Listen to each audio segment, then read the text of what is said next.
আজকের ভিডিওতে আমরা দেখব লিনাক্সে লোকাল সার্ভার জ্যাম্পে কিভাবে ওয়ার্ডপ্রেস সাইট ইনস্টল ও রান করতে হয়। লোকাল সার্ভারে ওয়ার্ডপ্রেস ইনস্টল করার জন্য প্রথমেই আমরা আমাদের ব্রাউজারে ওয়ার্ডপ্রেস ডাউনলোড লিখে সার্চ দিব। এখান থেকে আমরা প্রথম যে লিঙ্কটি দেখতে পাচ্ছি bn.wordpress.org, এই ডাউনলোড লিঙ্কটিতে আমরা ক্লিক করব। আমরা দেখতে পাচ্ছি ওয়ার্ডপ্রেসের অফিসিয়াল সাইটটি। আমরা একটু নিচের দিকে যাব। নিচের দিকে গেলে আমরা ওয়ার্ডপ্রেসের ডাউনলোড অপশন পেয়ে যাব। এখানে দুইটি অপশন আছে, একটি হচ্ছে জিপ ফাইল এবং একটি হচ্ছে টার ফাইল। আমরা টার ফাইলটিতে ক্লিক করছি, এখান থেকে সেভ ফাইল এবং ওকেতে ক্লিক করে দিচ্ছি। আপনারা দেখতে পাচ্ছেন যে আমাদের ওয়ার্ডপ্রেস ফাইলটি ডাউনলোড শুরু হয়ে গেছে। এটি দেখতে পাচ্ছি আমরা প্রায় 14.5 MB। আমাদের ফাইলটি ডাউনলোড হয়ে গেছে। আমরা আমাদের ডাউনলোড করা ওয়ার্ডপ্রেস ফাইলটি আমাদের ডাউনলোডস ডিরেক্টরিতে দেখতে পাচ্ছি। তো প্রথমে আমরা এটিকে এক্সট্রাক্ট করে নিব। এটি একটি টার ফাইল। আমি রাইট ক্লিক করছি এবং এখান থেকে আমরা দেখতে পাচ্ছি এক্সট্রাক্ট হেয়ার, এটিতে ক্লিক করছি। এর ফলে আমাদের ফাইলটি এক্সট্রাক্ট হয়ে গেল। এখন এই ওয়ার্ডপ্রেস ফোল্ডারটিকে আমাদের নিয়ে যেতে হবে আমাদের কম্পিউটারের লোকাল সার্ভার জ্যাম্পের htdocs ডিরেক্টরিতে। তো এটি আমি কপি করে নিচ্ছি। আমি রাইট ক্লিক করে কপিতে ক্লিক করছি এবং এখান থেকে চলে যাচ্ছি আমি ফাইল সিস্টেমে। ফাইল সিস্টেম থেকে অপ্ট থেকে ল্যাম্প, এবং ল্যাম্পের মধ্যে আমরা দেখতে পাচ্ছি htdocs, এখানে ক্লিক করছি। এখন এখানে আমাদেরকে ওয়ার্ডপ্রেস ফাইলটি পেস্ট করতে হবে। তো আমি রাইট ক্লিক করছি, কিন্তু এখানে দেখতে পাচ্ছি যে আমাদের এই পেস্ট অপশনটি আনএবল আছে। এই জন্য আমাদেরকে কি করতে হবে, এই htdocs ডিরেক্টরির পারমিশন চেঞ্জ করতে হবে।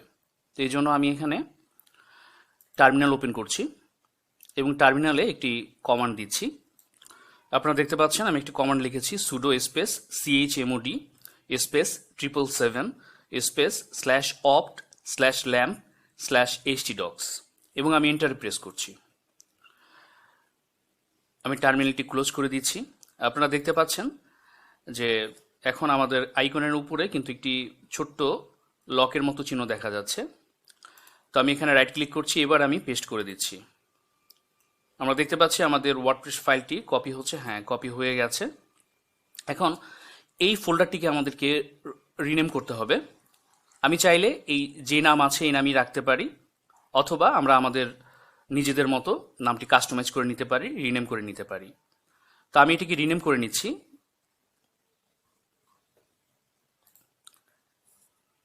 আমি এখানে একটি নাম দিচ্ছি www.amadercanvas.com। আমি এটিকে রিনেম করে নিয়েছি। আপনি ওয়ার্ডপ্রেস নামটি রাখতে পারেন অথবা আপনার পছন্দ মতো যে কোনো নাম দিতে পারেন। এবার আমরা আমাদের লোকাল সার্ভারটিকে রান করব। এজন্য আবার চলে যাচ্ছি টার্মিনালে। টার্মিনাল থেকে আমি একটি কমান্ড দিচ্ছি। এই কমান্ডের মাধ্যমে আমরা আমাদের লোকাল সার্ভার জ্যাম্পকে স্টার্ট করব। তো আপনার কম্পিউটারে লোকাল সার্ভারে ওয়ার্ডপ্রেস ইনস্টল করতে হলে প্রথমে লোকাল সার্ভারটিকে ইনস্টল করে নিতে হবে। তো আপনার কম্পিউটারে যদি এটি না থাকে, আমাদের জ্যাম্প লোকাল সার্ভারের উপর একটি ভিডিও আছে, আপনি সেটি দেখে নিতে পারেন। তো আমি এন্টারে প্রেস করছি। আপনারা দেখতে পাচ্ছেন যে আমাদের জ্যাম্প সার্ভারের সবগুলো সফটওয়্যার কিন্তু রান হতে শুরু করেছে। চলে যাচ্ছে আমাদের একটি ব্রাউজারে। আমি এখানে ফায়ারফক্স ওপেন করছি। ফায়ারফক্সে অ্যাড্রেস বারে আমি লিখছি লোকাল হোস্ট লিখে আমি এন্টারে প্রেস করছি। যেহেতু আমাদের লোকাল সার্ভারটি রান হচ্ছে, তাই লোকাল হোস্ট লিখতেই এর ড্যাশবোর্ড চলে এসেছে। তো লোকাল হোস্ট থেকে ওয়ার্ডপ্রেস ওয়েবসাইট রান করার জন্য প্রথমেই আমাদেরকে একটি ডাটাবেস তৈরি করে নিতে হবে। এর জন্য আমি এখানে উপরে যে লিঙ্কে phpMyAdmin লেখা আছে, এই লিঙ্কটিতে ক্লিক করছি। এই লিঙ্কটিতে ক্লিক করতে আমাদের সামনে নতুন একটি পেজ চলে আসলো। এখানে আমরা দেখতে পাচ্ছি একেবারে বাম পাশে উপরে নিউ। আমি নিউতে ক্লিক করছি, কারণ আমি একটি নতুন ডাটাবেস তৈরি করব। আপনারা দেখতে পাচ্ছেন ডাটাবেসেস, ক্রিয়েট ডাটাবেস। এখানে ডাটাবেস নেম দিতে হবে। আমি এখানে যে কোনো নামে ডাটাবেস তৈরি করতে পারি। তো আমি নাম দিচ্ছি wp টেস্ট লিখে আমি ক্রিয়েটে ক্লিক করছি। আপনারা দেখতে পাচ্ছেন সাথে সাথে এখানে বাম পাশে wp টেস্ট নামে একটি নতুন ডাটাবেস চলে এসেছে। তো আমাদের ডাটাবেস তৈরি করা হলো। এবার আমি নতুন একটি ট্যাব নিচ্ছি। এখানে আমি লিখছি লোকালহোস্ট স্ল্যাশ, এবার আমরা আমাদের ওয়ার্ডপ্রেস ফোল্ডারটিকে যেই নামে সেভ করেছিলাম সেই নামটি আমাদেরকে নিতে হবে। আমি এখান থেকে এই নামটি কপি করে নিচ্ছি।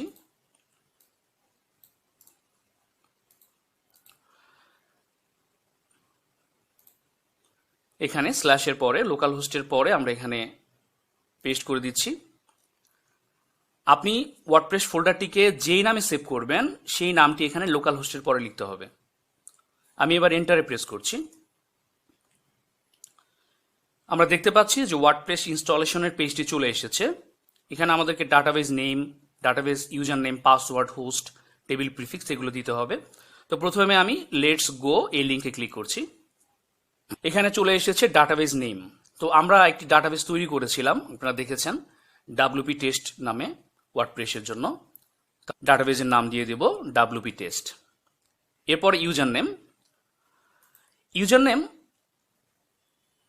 আমাদের লোকাল হোস্টের জন্য ইউজার নেম সবসময় থাকবে রুট।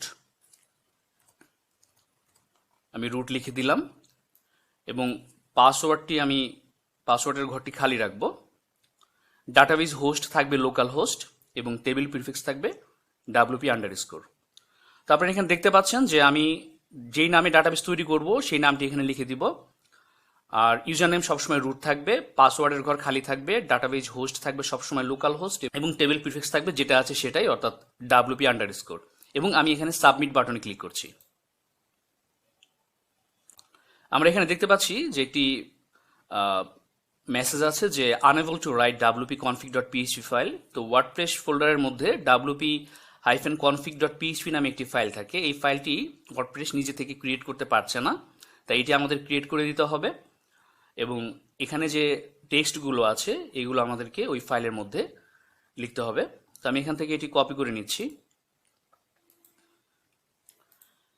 htdocs এর মধ্যে আমরা চলে যাচ্ছি, আমাদের যে ওয়ার্ডপ্রেস ফোল্ডারটি আছে সেটি ওপেন করছি এবং এখানে একটি ক্রিয়েট ডকুমেন্টে একটা নিউ টেক্সট ফাইল তৈরি করছি আমি, প্লেন টেক্সট, আপনারা দেখতে পাচ্ছেন। এবং এটিকে ওপেন করছি এবং আমাদের যে লেখাগুলো ছিল সেই টেক্সটগুলো আমি এখানে পেস্ট করে দিলাম এবং সেভ করে নিলাম।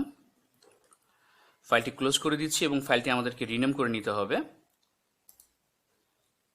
আমরা ফাইলটির নাম দিব wp-config এবং এখানে আমাদের এক্সটেনশন ছিল .txt, আমরা এটা করে দেব .php। বাইরে ক্লিক করছি, আমরা দেখতে পাচ্ছি যে wp-config ফাইলটি আছে। এখানে বানান একটু ভুল হয়েছে, কনফিগ, হ্যাঁ এবার বানানটি ঠিক আছে, wp-config.php। এবার আমি আবার চলে যাচ্ছি আমাদের ব্রাউজারে। এখানে আমি রান দ্য ইনস্টলেশন এখানে ক্লিক করছি। আমাদের সামনে নতুন আরেকটি পেজ চলে এসেছে। এখানে আমাদেরকে আমাদের site name, user name, password, email এগুলো দিতে হবে। তো আমি প্রথমে আমাদের সাইট নেমটি দিচ্ছি, আমাদের সাইট টাইটেল দিয়েছি আমাদের ক্যানভাস, আমি ইউজার নেম দিচ্ছি। এরপর আমাদেরকে একটি পাসওয়ার্ড দিতে হবে, আমি আপাতত একটি পাসওয়ার্ড দিচ্ছি। আচ্ছা, এখানে আমি একটি পাসওয়ার্ড দিয়েছি। এরপর আমি কনফার্ম পাসওয়ার্ডে ক্লিক করছি। এরপর এখানে একটি ইমেল অ্যাড্রেস দিয়ে দিচ্ছি, এখানে ডিসকারেজ এখানে ক্লিক করে দিচ্ছি এবং ইনস্টল ওয়ার্ডপ্রেসে ক্লিক করছি, ডন্ট সেভ। আমরা দেখতে পাচ্ছি যে আমাদেরকে সাকসেস পেজটি দেখাচ্ছে, WordPress has been installed, thank you and enjoy. তো আমরা এখানে দেখতে পাচ্ছি আমাদের ইউজার নেমটি রফিক দেখাচ্ছে আর পাসওয়ার্ড আমরা আগে দিয়েছিলাম। তো আমরা এখন প্রথমবারের মতো আমাদের ওয়ার্ডপ্রেস সাইটটিতে লগ ইন করবো। তো আমি লগ ইন বাটনে ক্লিক করছি। আপনারা দেখতে পাচ্ছেন যে ওয়ার্ডপ্রেসের লগ ইন পেজটি চলে এসেছে। তো এই লগ ইন পেজটির অ্যাড্রেসটি আমরা একটু দেখে নেই। উপরে লোকাল হোস্ট স্ল্যাশ, এরপর আমাদের ওয়ার্ডপ্রেস সাইটটির নাম আমরা যে নামটি দিয়েছিলাম তার সাথে স্ল্যাশ এবং wp-login.php। এটি হচ্ছে ওয়ার্ডপ্রেস সাইটে লগ ইন করার পেজটি। এবার আমরা ইউজার নেম এবং পাসওয়ার্ড দিয়ে লগ ইন করবো। আমরা ইউজার নেম দিয়েছিলাম রফিক, আমি লিখে দিলাম এবং আমি পাসওয়ার্ড দিচ্ছি। আমরা যে পাসওয়ার্ডটি দিয়েছিলাম সেটি আমি এখানে লিখে দিয়েছি, রিমেম্বার মি। এবার আমি লগ ইনে ক্লিক করছি। আমরা দেখতে পাচ্ছি যে আমরা সাকসেসফুলি ওয়ার্ডপ্রেস সাইটে লগ ইন করেছি এবং ওয়ার্ডপ্রেসের ড্যাশবোর্ডে চলে এসেছি। ড্যাশবোর্ড থেকে আমরা আমাদের ওয়ার্ডপ্রেস সাইটটিকে আমাদের নিজেদের মতো করে কাস্টমাইজ করে নিতে পারি। এখানে যেমন get started customize your site, এখানে ক্লিক করে আমরা কাস্টমাইজেশন শুরু করতে পারি। আমরা এখানে দেখতে পাচ্ছি একটি মেনু আছে পোস্ট, এখান থেকে আমরা বিভিন্ন পোস্ট লিখতে পারি। এখানে অলরেডি একটি পোস্ট দেয়া আছে, হ্যালো ওয়ার্ল্ড। এরপরে এখানে আমরা দেখতে পাচ্ছি মিডিয়া, লাইব্রেরি, পেজেস। এখান থেকে আমরা নতুন পেজ তৈরি করতে পারি আমাদের ওয়ার্ডপ্রেস সাইটের জন্য এবং আমরা এই সাইটের বিভিন্ন পেজের নামগুলো চেঞ্জ করে দিতে পারি। এরপর আমরা দেখতে পাচ্ছি কমেন্ট সেকশন। এরপরে আছে প্লাগইনস, এখানে আমরা দেখতে পাচ্ছি ইনস্টলড প্লাগইনস, এখানে দুইটি প্লাগইন দেখা যাচ্ছে। আমরা চাইলে এখান থেকে যে কোনো নতুন প্লাগইন আমাদের প্রয়োজন মতো আমরা ডাউনলোড ও ইনস্টল করে নিতে পারি। এখানে ইউজার্স, এখানে দেখা যাচ্ছে যে এখানে কয়জন ইউজার আছে। এখানে ইউজার আমি একাই, রফিক, এবং আমার ইমেল অ্যাড্রেসটি দেখাচ্ছে এখানে, এবং আমার রোল হচ্ছে অ্যাডমিনিস্ট্রেটর। এছাড়া আমি এখান থেকে আরও নতুন ইউজার অ্যাড করতে পারি। এখানে আমরা দেখতে পাচ্ছি টুলস, তো বিভিন্ন অপশন আছে। আমি আবার ড্যাশবোর্ডে ফিরে যাচ্ছি। তো এভাবে আমরা আমাদের সাইটটিকে কাস্টমাইজ করে নিব। এছাড়া আমরা সাইটের থিম চেঞ্জ করতে পারি। এবার আমি আমাদের ব্রাউজারে আরেকটি নতুন ট্যাব ওপেন করছি। এখানে আমি আমাদের সাইটটির অ্যাড্রেস লিখছি। প্রথমে লিখব localhost/www.amadercanvas.com, এটি আমাদের ওয়েবসাইট। এবার আমি এন্টারে প্রেস করছি। আমরা দেখতে পাচ্ছি যে আমাদের সাইটটি, এখানে শুধুমাত্র একটি মাত্র পোস্ট আছে, হ্যালো ওয়ার্ল্ড। আমরা চাইলে এটিকে কাস্টমাইজ করে নিতে পারি। আর এখানে আমরা দেখতে পাচ্ছি আমাদের সাইট টাইটেল, আমাদের canvas, just another WordPress site. এখানে আমরা থিম চেঞ্জ করতে পারবো, থিমের এখানে যে ব্যাকগ্রাউন্ড কালার আছে এটি চেঞ্জ করতে পারবো। একেবারে সম্পূর্ণ নিজেদের মতো করে আমরা এটি কাস্টমাইজ করে নিতে পারবো। এখানে আমরা ডান কোণায় দেখতে পাচ্ছি আমাদের ইউজার নেম রফিক। আমরা চাইলে এখান থেকে লগ আউট করতে পারবো। তো আমরা জ্যাম্প সার্ভারে একটি লোকাল ওয়ার্ডপ্রেস সাইট তৈরি করা দেখেছি। পরবর্তীতে আমরা চাইলে আমাদের এই লোকাল সাইটটিকে লাইভ সার্ভারে মুভ করতে পারবো। ভিডিওটি ভালো লাগলে অবশ্যই লাইক দেবেন। কোনো প্রশ্ন থাকলে কমেন্ট করে জানাতে পারেন। আর চ্যানেলে নতুন হলে নিয়মিত এই ধরনের ভিডিও পেতে অবশ্যই সাবস্ক্রাইব করে রাখুন। পরবর্তী ভিডিও দেখার আমন্ত্রণ জানিয়ে এখানেই শেষ করছি। ধন্যবাদ।